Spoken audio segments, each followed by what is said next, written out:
You just won $100 million.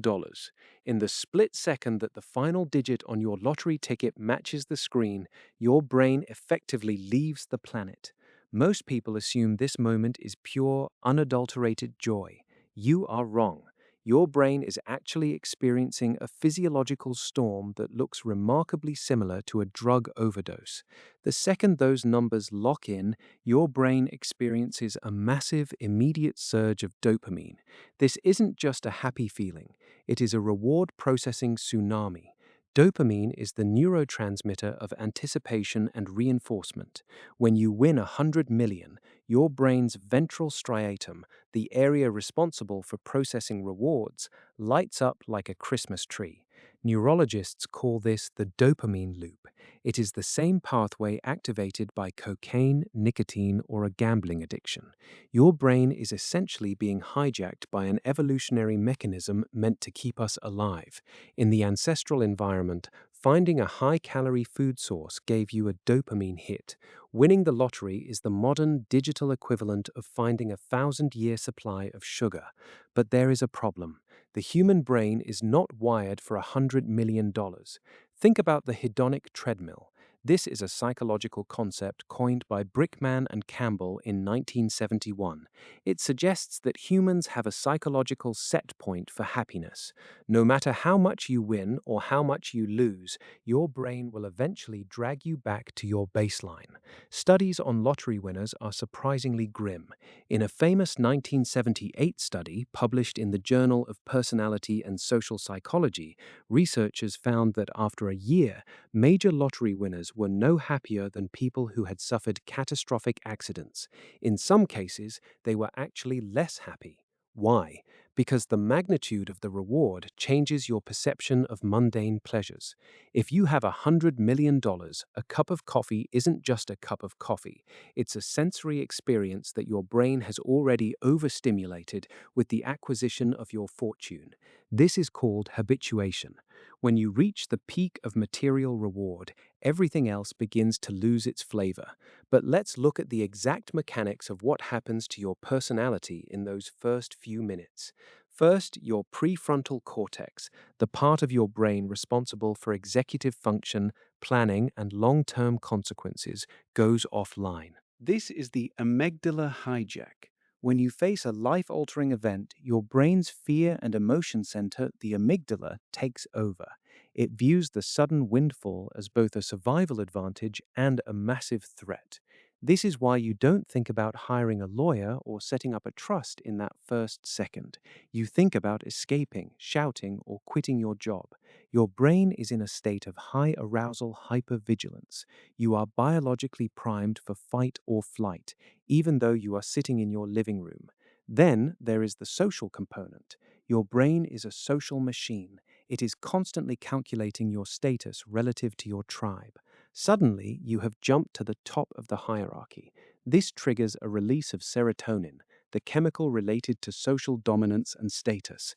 But this brings a new, hidden stressor: paranoia. Your brain, sensing that you have become a target, begins to scan the environment for threats.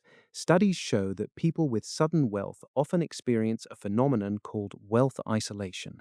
You stop trusting your existing social network because you can no longer be certain if their affection is genuine or a byproduct of your new status. Your brain starts to categorize people into two groups: those who want something from you and those who don't. This creates a permanent, low-level cortisol spike. Cortisol is the stress hormone. It is designed for short bursts, not for a permanent life of luxury. Living with elevated cortisol for years can shrink your hippocampus, the part of the brain involved in memory and emotional regulation.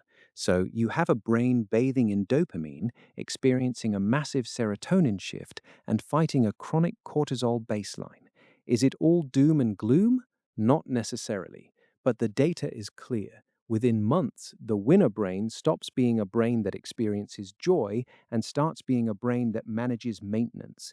You aren't chasing the win anymore, you are chasing the security of the money you won. Consider the case of Jack Whittaker.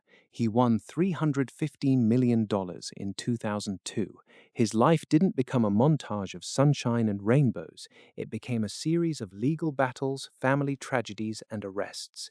His brain, like yours would be, was caught in a cycle of constant, high stakes external pressure that the human nervous system simply wasn't evolved to process. There is also the paradox of choice. Barry Schwartz, a psychologist who wrote the book on this topic, found that having too many options actually paralyzes the brain.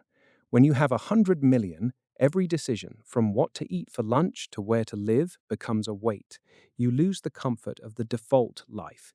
You are forced to make decisions that could impact generations. This creates a state of decision fatigue. Decision fatigue is a real neurological drain. It happens because your brain uses a massive amount of glucose to power the prefrontal cortex. When you have to make infinite choices, you drain your energy reserves. This is why people who win big often make bizarre, illogical, or self-destructive choices shortly after the win. They aren't crazy, they are just cognitively exhausted. So, what is the takeaway? The human brain is a masterpiece of evolution designed for scarcity and small, hard-won victories. It is built to value the hunt, not the feast. When you win the lottery, you remove the hunt, you remove the struggle, and in doing so, you remove the very thing that gives your brain its sense of meaning. If you ever win that 100 million, the most important thing you can do isn't to buy a faster car or a bigger house. It is to force your brain to find a new hunt. You have to manufacture new challenges, set new, unattainable goals, and recreate the feeling of the struggle that you just accidentally solved. Otherwise, you won't be the person who won the lottery.